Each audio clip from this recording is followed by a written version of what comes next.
이놈, 내가 감히 양반을 속였느냐? 양반 만석의 고함이 관아를 울립니다.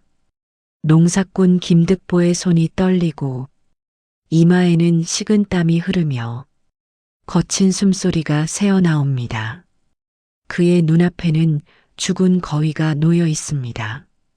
배가 갈라진 채로 핏물이 흥건합니다. 사또가 엄숙한 표정으로 이 상황을 살펴봅니다. 김득보, 내가 한만성 양반을 속여 곡식을 가로챈 것이 사실이냐? 김득보의 입술이 파르르 떨리기만 할 뿐 목소리가 나오지 않습니다. 한만석이 다가와 사또나리, 저놈에게 곤장을 치시옵소서. 아니, 종으로 삼으시옵소서. 그 순간 김득보가 고개를 드는데 눈에는 눈물이 고여 있습니다. 아니, 눈물이 아닙니다. 결기입니다. 사또 나리 소인이 아뢰겠사옵니다. 낮지만 또렷한 목소리가 울립니다. 바로 그 순간 시간이 멈춘 듯합니다. 농부의 운명이 갈리는 순간 하늘도 땅도 모든 것이 숨을 죽입니다. 그는 무슨 말을 할까요? 과연 이 절체절명의 위기를 벗어날 수 있을까요? 조선 선조 임금님 시절 경상도 깊은 산골에 복실골이라는 마을이 있었습니다. 산은 높고 골은 깊어 해가 늦게 뜨고 일찍 지는 곳이었지요. 하지만 그만큼 물이 맑고 공기가 좋아 사람들의 마음만은 따뜻한 곳이었답니다.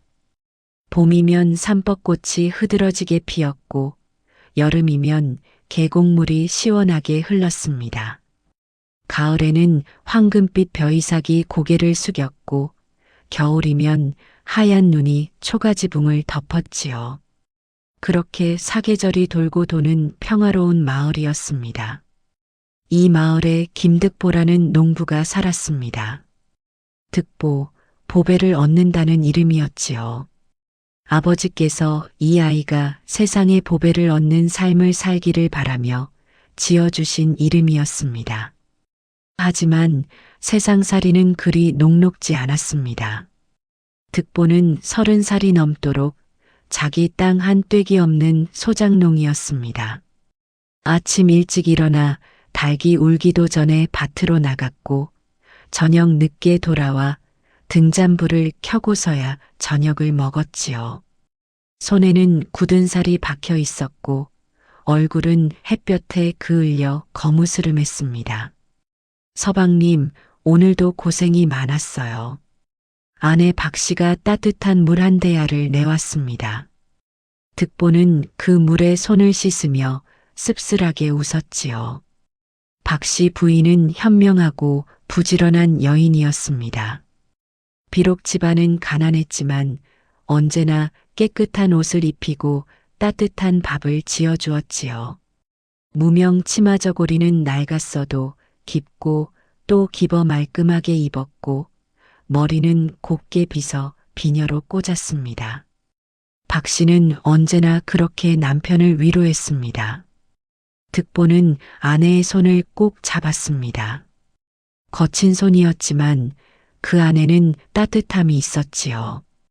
두 사람은 마을에서 가장 작은 초가집에 살았습니다. 방은 하나뿐이었고 부엌은 좁아 두 사람이 함께 서기도 빠듯했지요. 하지만 집안은 언제나 깨끗했고 작은 마당에는 박 씨가 가꾼 배추와 무가 자라고 있었습니다. 복실골 마을에는 한만석이라는 양반이 살았습니다. 마을 어귀에 있는 커다란 기와집이 바로 한만석의 집이었지요. 대문에는 소슬대문이 높이 솟아 있었고 사랑채와 안채가 따로 있었습니다. 담장은 높고 견고했으며 정원에는 향나무와 소나무가 우거져 있었지요. 한만석은 조상 대대로 물려받은 땅이 많았습니다. 마을 전답의 절반이 그의 소유였지요. 이름처럼 만섬의 곡식을 거두는 큰 부자였습니다. 하지만 그의 욕심은 끝이 없었답니다. 에헴. 한만석이 길을 가면 헛기침 소리가 먼저 들렸습니다. 그러면 마을 사람들은 황급히 길 옆으로 비켜서야 했지요. 고개를 깊이 숙이고 날이 평안하시옵니까가 인사를 올려야 했습니다. 조금이라도 늦게 인사를 하거나 허리를 깊이 숙이지 않으면 한만석은 즉시 호통을 쳤습니다. 이놈 예의가 없구나. 양반을 보고도 제대로 인사를 하지 못하느냐. 그러면 하인들이 달려와 그 사람을 끌고 가 혼을 냈지요.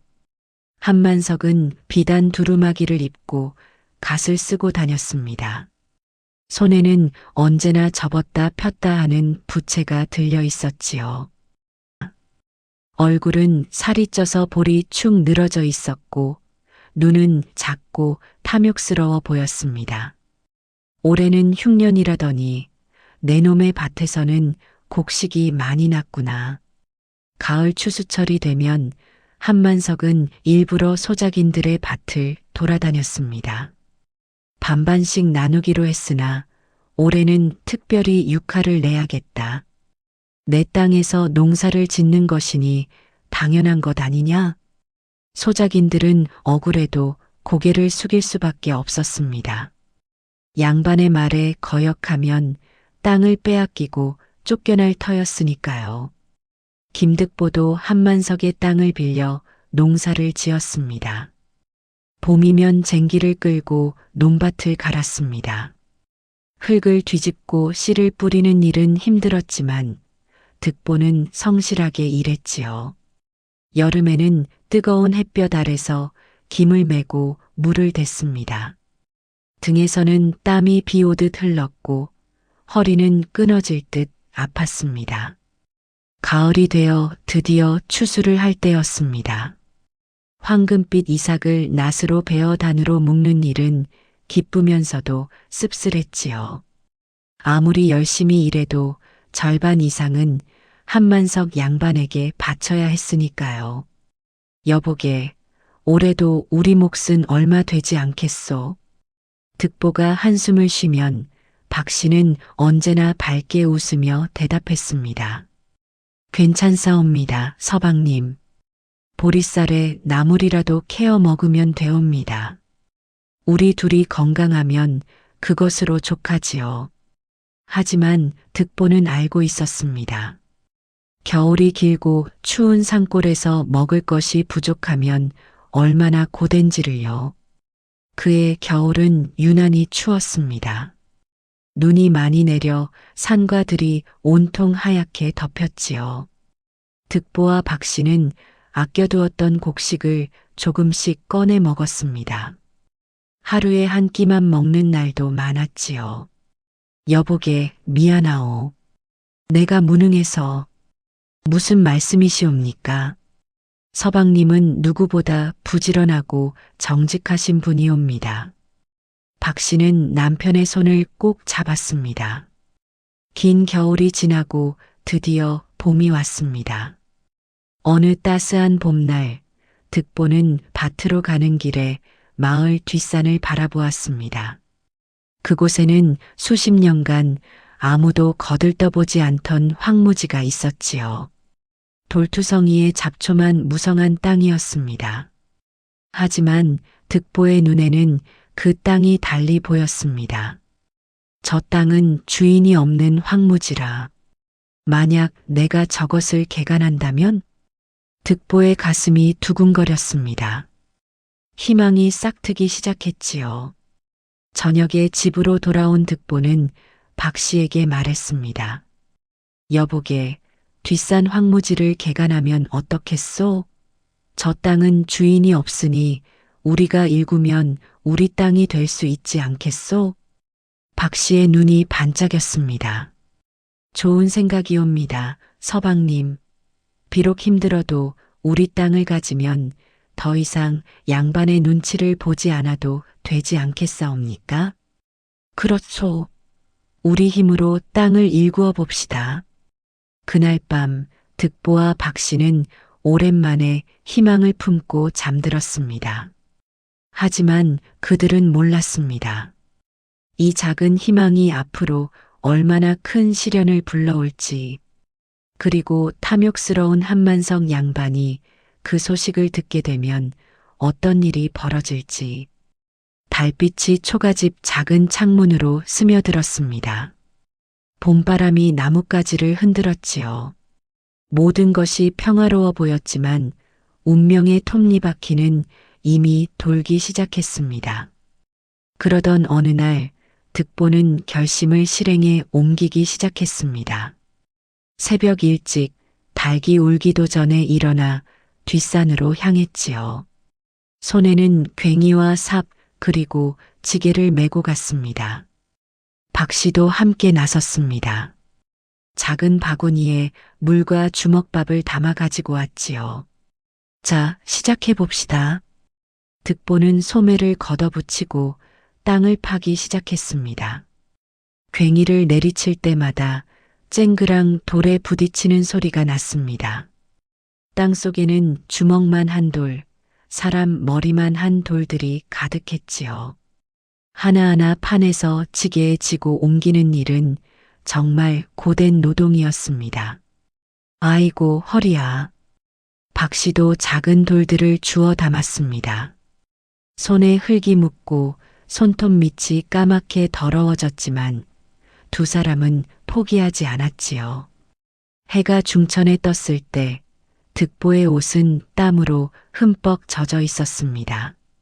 손에는 물집이 잡혔고 허리는 끊어질 듯 아팠지요. 여보게, 잠깐 쉬었다 합시다. 박씨가 물을 떠다 주었습니다. 득보는 벌컥벌컥 물을 들이켰지요. 이렇게 힘든 줄 몰랐소. 하지만 포기할 수 없지요. 그렇다옵니다, 서방님. 우리가 조금만 더 참으면 저 돌밭이 기름진 땅으로 변할 것이옵니다. 이렇게 며칠, 몇 주, 몇 달이 흘렀습니다. 봄이 지나고 여름이 왔습니다. 뜨거운 햇볕 아래서 득보 부부는 쉬지 않고 일했지요. 손에 잡혔던 물집이 터지고 다시 굳은 살이 되었습니다. 얼굴은 더 그을렸고 몸은 더욱 야위었지요. 하지만 조금씩, 아주 조금씩 변화가 보이기 시작했습니다.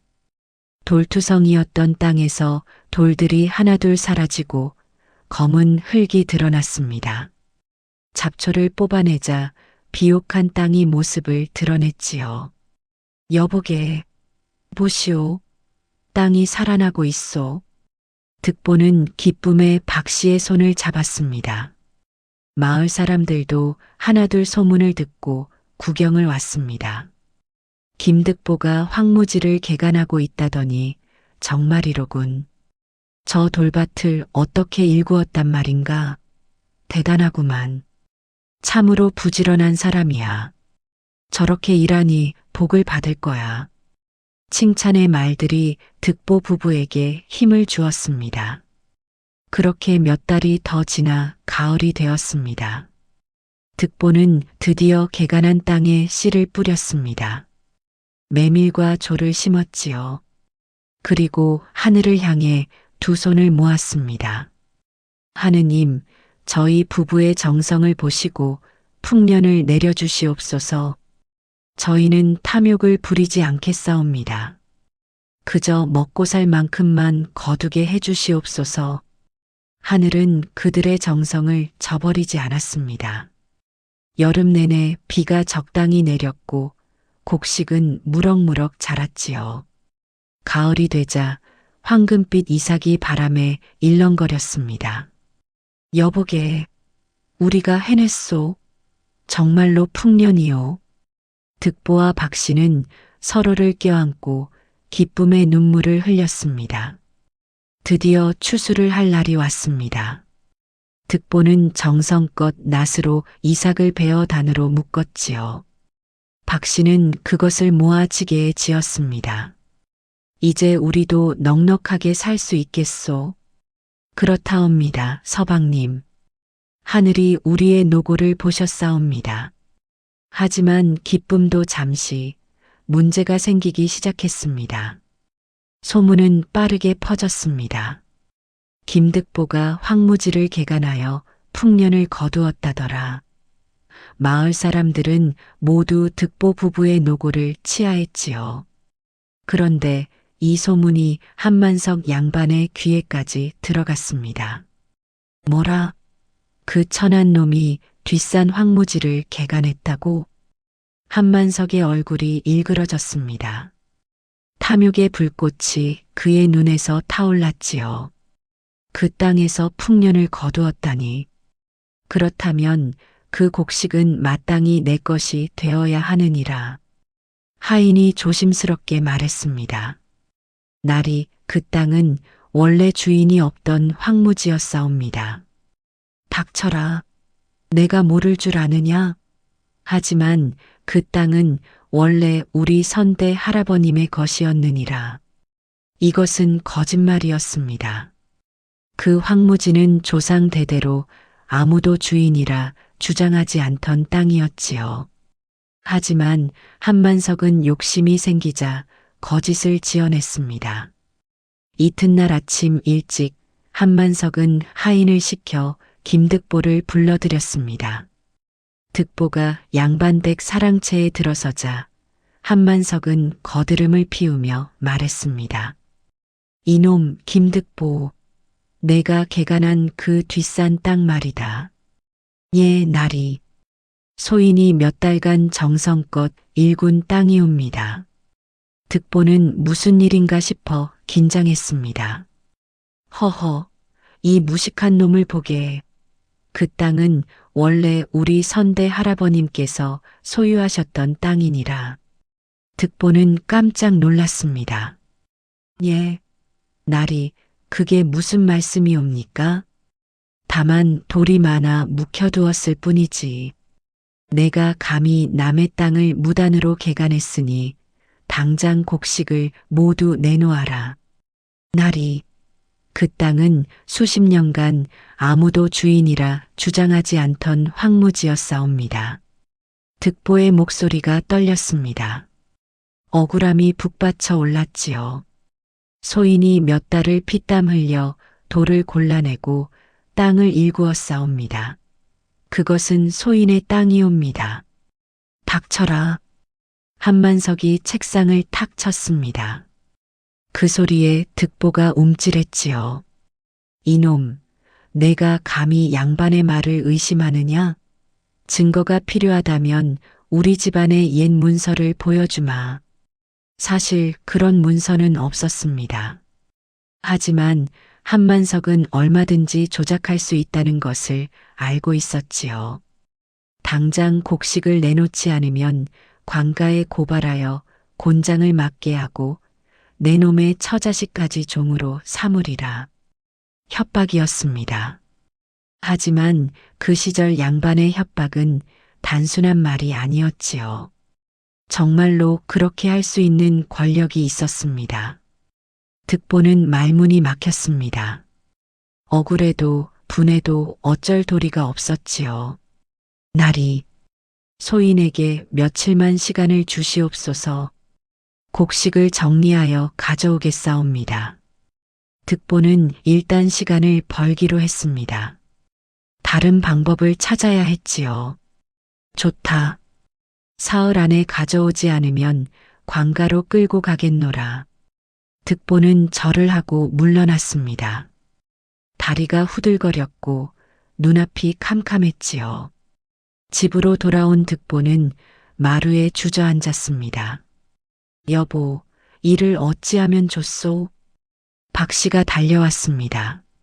서방님, 무슨 일이시옵니까? 득보는 한만석과의 대화를 설명했습니다. 박 씨의 얼굴도 창백해졌지요.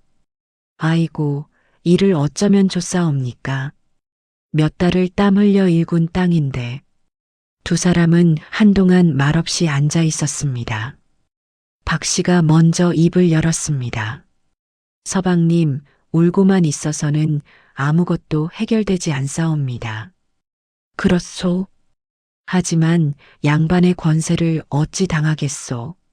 서방님, 최 훈장님께 여쭈어 보시는 것이 어떠하옵니까? 득보의 눈이 번쩍 떠졌습니다. 그렇소. 최 훈장님이라면 분명 좋은 방법을 알려주실 것이오. 득보는 바로 일어나 서당으로 향했습니다. 이제 마지막 희망은 지혜로운 최 훈장뿐이었습니다. 과연 그는 어떤 묘책을 내줄까요? 득보는 서당으로 향했습니다. 마을 어귀에 있는 작은 서당, 그곳에서 최 훈장이 아이들을 가르치고 있었지요. 서당 문 밖에서 아이들의 글 읽는 소리가 들렸습니다. 천지현황 우주홍황. 득보는 문 앞에서 한참을 기다렸습니다. 양반이 아닌 상민이 함부로 서당에 들어갈 수 없었기 때문이지요. 해가 서쪽으로 기울어질 때까지 기다렸습니다. 드디어 아이들이 하나둘 나왔습니다. 득보는 조심스럽게 문을 두드렸지요. 훈장님, 소인 김득보옵니다. 잠시 배웁고자 하옵니다. 들어오시게. 최 훈장의 목소리가 들렸습니다. 득보는 문을 열고 들어갔지요. 최 훈장은 환갑을 넘긴 노인이었습니다. 백발이 성성하고 수염이 길었지요. 하지만 눈빛만은 젊은이처럼 총명하고 온화했습니다. 비록 낡았지만 깨끗한 도포를 입고 있었고 손에는 낡은 책을 들고 계셨지요. 무슨 일로 찾아왔는가? 득보는 무릎을 꿇고 절을 올렸습니다. 훈장님, 소인을 살려주시옵소서.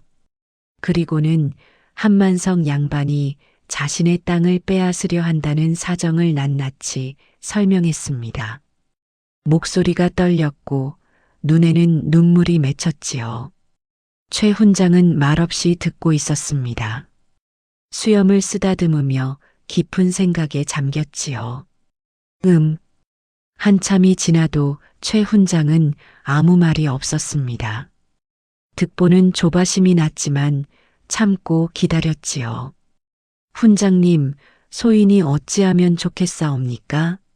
양반의 권세 앞에서는 백성이 할 수 있는 일이 없사옵니다. 최 훈장이 천천히 입을 열었습니다. 득보, 자네는 정직하고 부지런한 사람이네. 내가 자네를 안 지 오래되었지만 한 번도 거짓말을 하거나 남을 속인 적이 없지 않은가? 예, 훈장님. 소인은 비록 가난하오나 정직하게 살고자 노력했사옵니다. 그래, 그것이 자네의 가장 큰 보배일세. 최 훈장은 잠시 말을 멈추었습니다. 그리고는 창밖을 바라보았지요. 저녁 하늘에 별이 하나둘 떠오르고 있었습니다. 득보, 자네는 한만성 양반이 어떤 사람인지 아는가? 욕심 많고 탐욕스러운 양반이옵니다. 그뿐인가? 그는 학문은 얕고 체면만 중히 여기는 자이지. 무엇보다 탐욕에 눈이 멀면 앞뒤를 가리지 못하는 성정이라네. 득보는 고개를 끄덕였습니다. 최 훈장의 눈이 번쩍 빛났습니다. 바로 그것이 관건이네. 욕심 많은 자는 결국 제 욕심에 스스로 넘어지게 마련이지. 훈장님, 그게 무슨 말씀이옵니까? 최 훈장은 득보에게 가까이 오라고 손짓했습니다.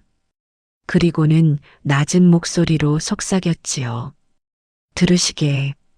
한만석의 탐욕을 이용하여 그를 스스로 무너뜨리는 것이네.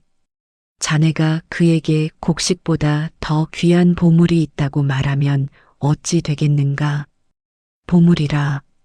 하지만 소인에게는 그런 것이 없사옵니다. 허허, 있어야 하는 것이 아니라 있는 척하는 것이지. 최 훈장은 계략을 자세히 설명했습니다. 득보의 눈이 점점 커졌고 얼굴에는 놀라움과 기쁨이 교차했지요. 훈장님 정말. 정말 그런 방법이 통하겠사옵니까? 허허, 욕심 많은 자는 눈앞의 이익만 보고 뒤를 생각하지 못하지. 한만석은 분명 자네의 말에 넘어갈 것이네. 하오나 훈장님, 그것은 양반을 속이는 일이옵니다. 소인이 감히. 득보는 망설였습니다. 정직하게 살아온 그에게 남을 속이는 일은 쉽지 않았지요. 최 훈장은 득보의 어깨를 다독였습니다. 득보, 자네는 지금 부당한 일을 당하고 있네.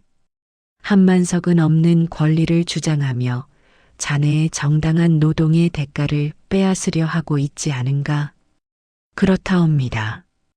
때로는 불의에 맞서기 위해 지혜를 써야 하네. 이것은 거짓이 아니라 지혜일세. 힘없는 자가 힘 있는 자의 불의에 맞서는 방법이지. 최 훈장의 말에 득보는 고개를 끄덕였습니다. 또한 자네는 한만석을 해치려는 것이 아니네. 단지 자네의 것을 지키려는 것이고 그의 탐욕을 일깨워주는 것이지. 어쩌면 이것이 그에게도 교훈이 될 수 있을 것이네. 훈장님 말씀이 옳다옵니다. 소인이 그리하겠사옵니다. 득보는 깊이 절을 올렸습니다. 훈장님, 은혜를 1000번 만번 갚아도 부족하옵니다. 은혜는 무슨 불의를 보고 외면하는 것은 선비의 도리가 아니지. 어서 가서 내 말대로 실행해 보게나. 득보는 서당을 나섰습니다. 마음이 한결 가벼워졌지요. 하늘에는 보름달이 환하게 떠 있었습니다. 달빛이 득보의 앞길을 밝혀주는 듯 했지요. 집으로 돌아가는 길, 득보는 생각에 잠겼습니다. 과연 내가 잘할 수 있을까? 양반을 속이는 일이. 하지만 이것은 나의 정당한 권리를 지키는 일이다. 득보는 결심을 굳혔습니다. 집에 도착하자 박 씨가 반갑게 맞이했습니다. 서방님, 훈장님께서 뭐라고 하셨사옵니까? 득보는 최 훈장의 계략을 설명했습니다. 박 씨도 듣고는 감탄했지요. 그야말로 묘책이옵니다. 저 탐욕스러운 양반의 코를 납작하게 해줄 수 있겠구려. 여보게, 하지만 준비할 것이 있소. 우리에게 거위가 필요하오. 거위라면, 이웃집 정씨댁에 거위가 있지 않사옵니까? 그렇소. 내일 아침 일찍 가서 빌려오도록 하겠소. 부부는 밤늦도록 계획을 세웠습니다. 다음 날 새벽 득보는 이웃집을 찾아가 거위 한 마리를 빌려왔습니다. 정씨는 의아해했지만 득보의 간곡한 부탁에 흔쾌히 빌려주었지요. 김서방, 거위를 빌려가서 무엇에 쓰려는 게요? 조금 있으면 아시게 될 것이오. 걱정 마시오. 잘 돌려드리겠소. 득보는 거위를 안고 집으로 돌아왔습니다. 박 씨가 거위를 깨끗이 씻기고 먹이를 주었습니다. 평범한 거위였지만 이제 이 거위는 득보 부부의 운명을 바꿀 중요한 존재가 될 것이었지요. 여보게, 이제 한만석 양반을 찾아가야겠소. 서방님 조심하시옵소서. 훈장님 말씀대로 차근차근 하시옵소서. 득보는 고개를 끄덕였습니다. 그리고는 거위를 들고 한만석의 집으로 향했지요. 길을 걸으며 득보는 최 훈장이 일러준 말을 되새겼습니다. 신비롭게 말하고 조급히 굴지 말라 신신당부하고 비밀을 지켜야 한다고 강조하라. 득보의 가슴이 두근거렸습니다. 긴장도 되었지만 동시에 희망도 느껴졌지요. 한만석의 기와집 대문 앞에 섰습니다. 높은 소슬 대문이 득보를 내려다보는 듯 했습니다. 잠시 망설였지만 득보는 용기를 내어 문을 두드렸지요. 누구냐? 하인의 목소리가 들렸습니다. 소인 김득보입니다. 날있게 곡식을 대신하여 보물을 바치러 왔사옵니다. 문이 열렸습니다. 득보는 깊은 숨을 들이마셨습니다. 이제 모든 것이 시작되는 순간이었습니다. 득보는 한만석의 사랑채로 안내되었습니다. 한만석은 의자에 앉아 거만한 표정으로 득보를 내려다보았지요. 손에는 부채를 들고 천천히 붙이고 있었습니다. 오냐, 곡식을 가져왔느냐? 날이 소인이 사흘 밤낮을 고민했사옵니다. 득보는 고개를 숙인 채 말했습니다. 생각해보니 나리께서 하신 말씀이 옳으신 것 같사옵니다. 그 땅이 원래 나리 선대 어르신의 것이었다면 마땅히 곡식도 나리 것이옵니다. 한만석은 만족스러운 표정을 지었습니다. 허허, 이제야 정신을 차렸구나. 그래, 곡식은 어디 있느냐? 득보는 잠시 망설이는 척했습니다. 나리, 그런데 말이옵니다. 소인에게는 곡식보다 더 귀한 보물이 하나 있사옵니다. 한만석의 눈빛이 변했습니다. 보물이라? 내 같은 상것에게 무슨 보물이 있단 말이냐? 득보는 조심스럽게 거위를 내밀었습니다.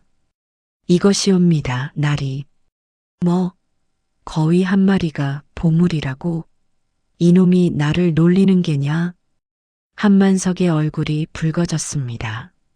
아니옵니다, 나리. 이것은 보통 거위가 아니옵니다. 득보는 목소리를 낮추어 신비롭게 말했습니다.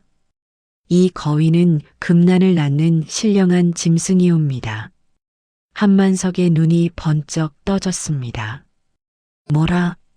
금난을 낳는다고? 예, 나리. 이 거위는 소인의 선대 할아버님께서 깊은 산속 도사로부터 받으신 것이옵니다. 정성껏 기르면 금으로 된 알을 낳는다 하옵니다. 득보는 최 훈장이 일러준 대로 차근차근 말했습니다. 소인의 집안은 대대로 이 거위를 갑오로 여겨왔사옵니다. 소인의 할아버님께서 돌아가실 때 이것을 절대 남에게 주지 말라고 유언하셨사옵니다.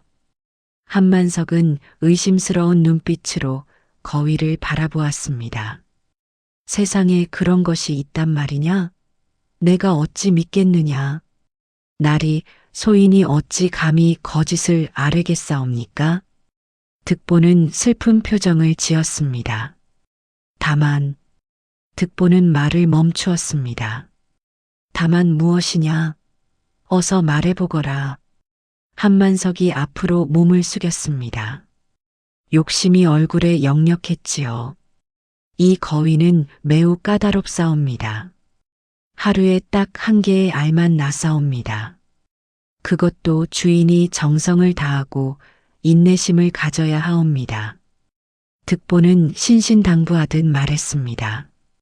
만약 주인이 조급한 마음을 품거나 욕심을 부리면 거위가 영험을 잃고 평범한 짐승이 되어버린다 하옵니다. 한만석은 턱을 만지며 계산을 했습니다. 하루에 그 말 하나, 한 달이면 30개, 1년이면 득보는 계속 말했습니다. 또한 날이 이 비밀을 다른 이에게 알리면 거위가 금난을 낳지 않는다 하옵니다. 아무에게도 말씀하지 마시옵소서. 득보의 목소리에는 간절함이 묻어났습니다. 그리고 소인은 이 거위를 나리께 바치는 것이 너무나 아깝사옵니다. 득보의 눈에 눈물이 맺혔습니다. 하오나 나리의 명이시니 어찌 거역하겠사옵니까? 부디 정성껏 기르시어 복을 받으시옵소서. 득보의 아쉬워하는 표정이 오히려 한만석의 의심을 풀어주었습니다. 저놈이 저렇게 아까워한다면 정말 귀한 물건이 틀림없구나. 좋다. 그 거위를 내게 바치거라. 대신 곡식은 가져가도 좋으니라. 한만석은 거위를 받아들었습니다. 득보는 겉으로는 슬픈 표정을 지으며 절을 올렸습니다. 날이 그럼 소인은 이만 물러가겠사옵니다. 부디 조급히 굴지 마시옵소서. 알았으니 썩 물러가거라. 득보는 한만석의 집을 나왔습니다. 대문을 나서자마자 입가에 미소가 번졌지요. 최 훈장님 말씀대로 되었구나. 이제 한만석 양반이 스스로 무너지기를 기다리면 되겠군. 한편 한만석은 거위를 받아 특별히 지은 화려한 우리에 넣었습니다. 금실로 수놓은 방석까지 깔아주었지요. 허허, 이제부터 너는 나의 재산을 불려줄 소중한 짐승이니라. 잘 먹고 금난을 많이 낳거라. 한만석은 상상에 잠겼습니다. 금난으로 가득 찬 창고, 더 큰 집, 더 많은 땅. 그날 밤 한만석은 잠을 이루지 못했습니다. 몇 번이고 일어나 우리를 확인했지요. 첫날 아침 한만석은 해가 뜨기도 전에 달려갔습니다. 하지만 우리 안에는 아무것도 없었습니다. 아직 주인을 알아보지 못한 모양이로구나. 둘째 날도 셋째 날도 마찬가지였습니다. 한만석의 얼굴이 점점 어두워졌습니다. 조급함이 커져갔지요. 이놈의 거위가 왜 알을 낳지 않는 게냐. 넷째 날 한만석의 인내심은 한계에 달했습니다. 혹시 이놈의 뱃속에 금난을 가득 품고 있는 것은 아닐까? 탐욕이 이성을 집어삼켰습니다. 그래, 한꺼번에 알을 모아두는 것일지도 모르지. 차라리 배를 갈라서 확인하는 것이 낫겠구나. 다섯째 날 새벽 한만석은 결정을 내렸습니다. 칼을 들고 거위 우리로 갔습니다. 이놈, 내 뱃속에 금난이 얼마나 있는지 확인해 주마. 칼날이 번쩍였습니다. 거위의 배가 갈라졌습니다. 하지만 그 안에는 금난이 아니라 평범한 내장뿐이었습니다. 붉은 피와 내장이 흘러나왔습니다. 아니, 이게 어찌된 일이냐? 한만석은 그제야 정신이 번쩍 들었습니다. 아차, 김득보가 분명히 조급히 굴지 말라고 했는데 내가 너무 서둘렀구나. 한만석은 땅을 쳤습니다. 후회가 밀려왔지요. 잠시 후 후회는 분노로 바뀌었습니다. 아니다. 이것은 처음부터 김득보 그놈의 관계였구나. 한만석의 얼굴이 붉게 달아올랐습니다. 나를 속여 곡식을 가로챈 것이다. 당장 저놈을 잡아오너라. 하인들이 달려가 김득보를 붙잡아 왔습니다. 날이 무슨 일이옵니까? 득보는 놀란 척했습니다. 이놈, 내가 나를 속였느냐? 날이 소인이 무엇을 속였단 말씀이옵니까? 이 거위가 금난을 낳지 않느니라. 내 놈이 나를 속인 것이 분명하다. 득보는 침착하게 대답했습니다. 날이 소인이 분명히 말씀드렸사옵니다. 조급히 굴지 말라고 정성껏 기르라고 말이옵니다. 혹시 나리께서 서두르신 것은 아니옵니까? 한만석은 말문이 막혔습니다. 그것은 또한 비밀을 지켜야 한다고도 말씀드렸사옵니다. 혹시 다른 이에게 말씀하신 것은 아니옵니까? 한만석은 아무 말도 하지 못했습니다. 좋다. 관하로 가자. 사또 앞에서 가려보자. 한만석은 득보를 끌고 읍내 관하로 향했습니다. 이제 모든 것이 결판날 순간이 다가왔습니다. 과연 누가 이길까요? 힘없는 백성일까요?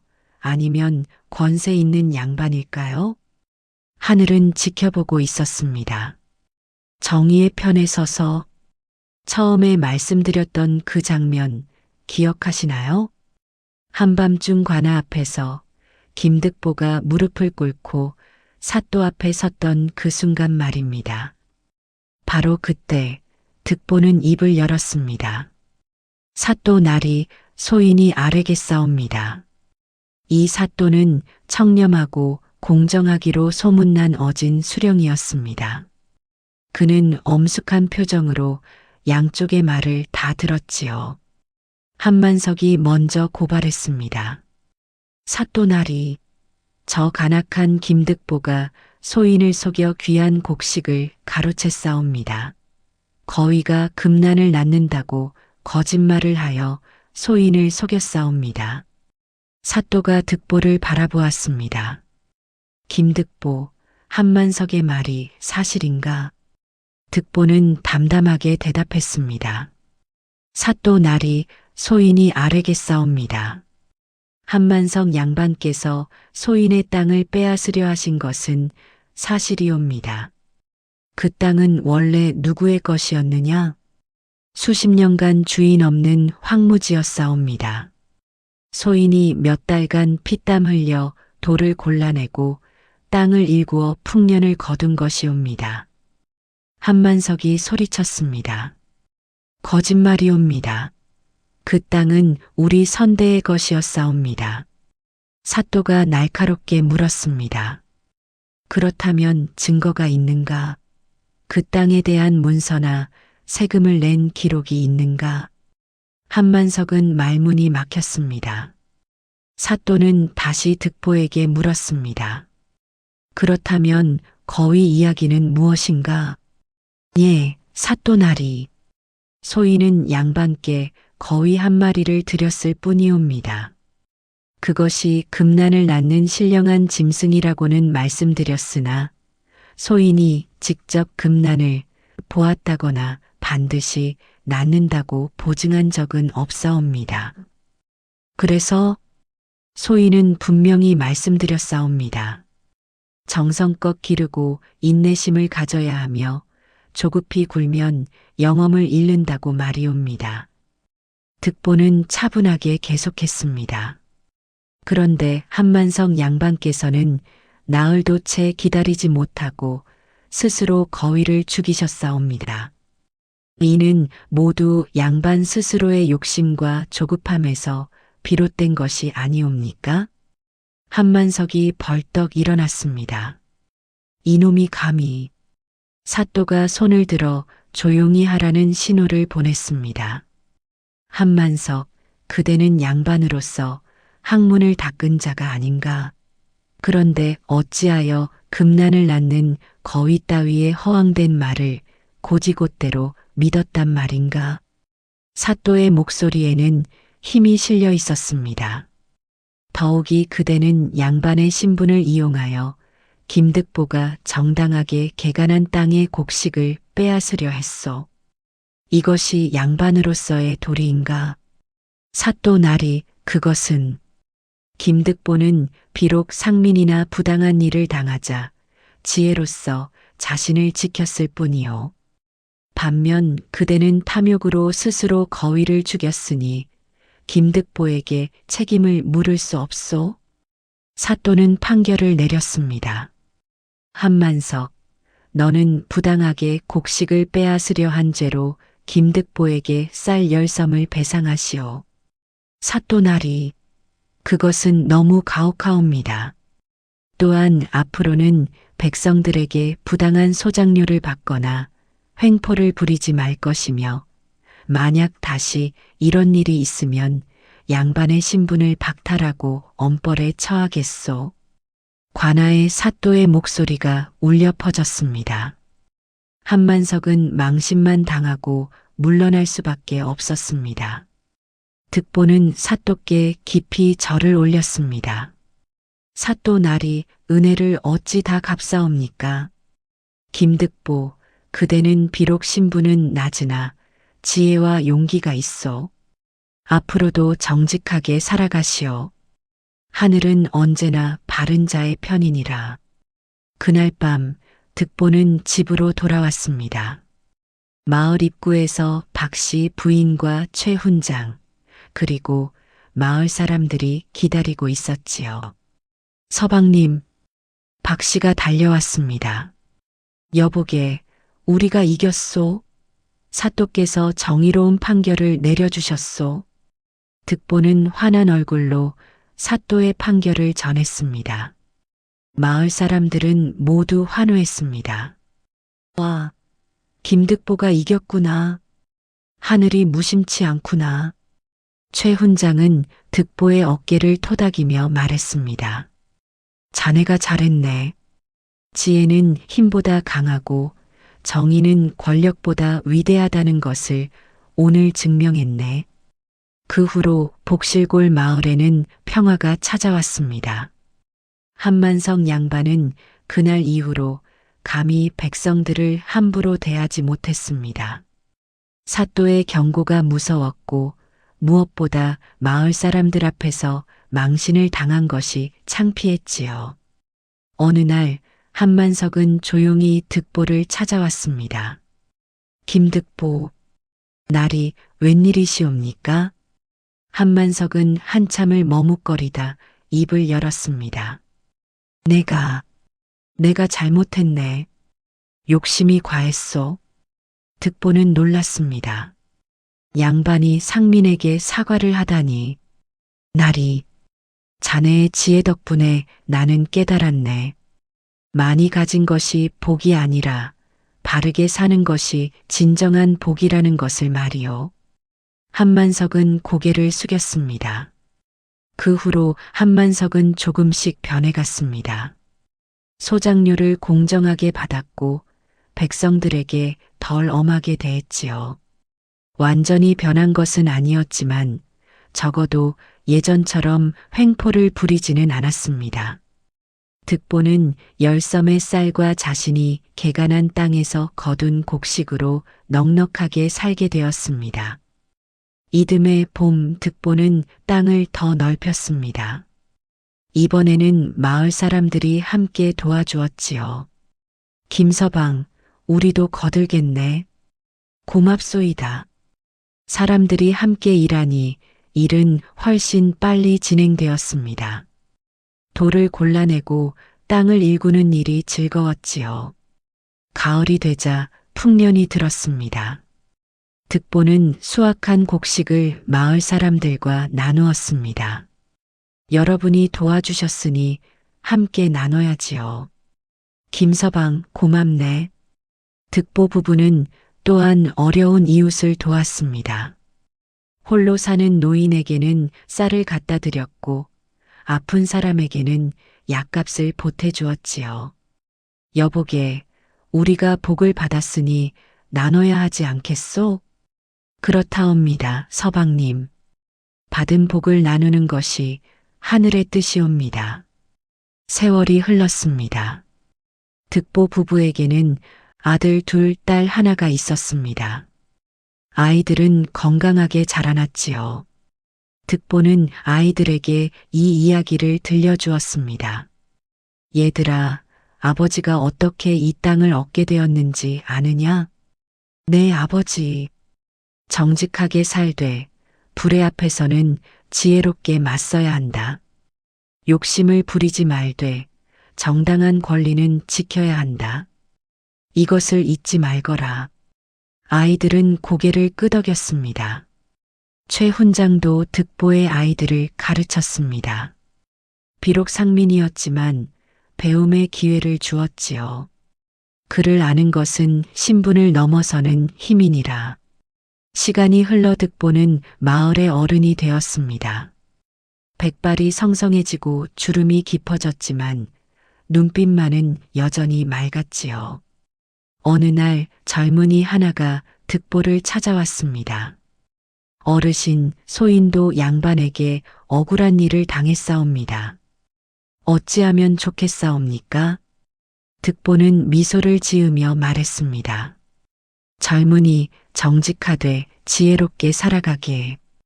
힘으로는 이길 수 없어도 지혜로는 이길 수 있네. 그리고는 자신의 이야기를 들려주었지요. 복실골 마을에는 오래도록 이 이야기가 전해 내려왔습니다. 옛날에 김득보라는 농부가 있었는데 지혜와 용기로 탐욕스러운 양반을 물리쳤다더라. 그렇지, 금난을 낳는 거위 이야기 말일세. 하늘은 언제나 정직하고 지혜로운 자의 편이라는 것을 보여준 이야기이지. 할아버지들은 손자들에게, 어머니들은 아이들에게 이 이야기를 들려주었습니다. 그래서 지금도 사람들은 이렇게 말합니다. 욕심은 화를 부르고 지혜는 복을 부른다. 신분이 높다고 해서 불의를 저지를 권리는 없다. 정의는 반드시 승리한다. 복실골 마을은 평화롭게 흘러갔습니다. 봄이면 꽃이 피고 여름이면 푸르름이 우거지고 가을이면 황금 들판이 펼쳐지고 겨울이면 하얀 눈이 내렸지요. 득보의 후손들은 대대로 그 땅을 일구며 살았습니다. 정직하게, 부지런하게, 그리고 이웃과 나누며 살아갔지요. 마을 입구에는 큰 느티나무가 있었습니다. 사람들은 그 나무 아래 모여 이야기를 나누곤 했지요. 김득보 어르신의 지혜를 본받아야 하네. 그렇지, 힘없어도 지혜가 있으면 세상을 이길 수 있다네. 밤하늘에는 별들이 반짝였습니다. 그 별빛은 예나 지금이나 변함없이 세상을 비추고 있었지요. 정직한 자를 지켜주고 지혜로운 자를 인도하며 불의한 자에게는 경고를 보내는 별빛이었습니다. 그리고 사람들은 오늘도 이 이야기를 기억합니다. 가난한 농부 김득보가 탐욕스러운 양반 한만석을 거위 한 마리로 골려준 그 기막힌 이야기를 말입니다. 이것이 바로 우리 조상들이 전해준 지혜입니다. 힘이 전부가 아니라는 것, 욕심은 스스로를 망친다는 것, 정의는 반드시 이긴다는 것. 그래서 옛사람들은 이렇게 말했지요. 하늘이 알고 땅이 안 하니 바르게 살면 복을 받는다. 이 이야기가 여러분의 마음속에도 오래오래 남기를 바랍니다.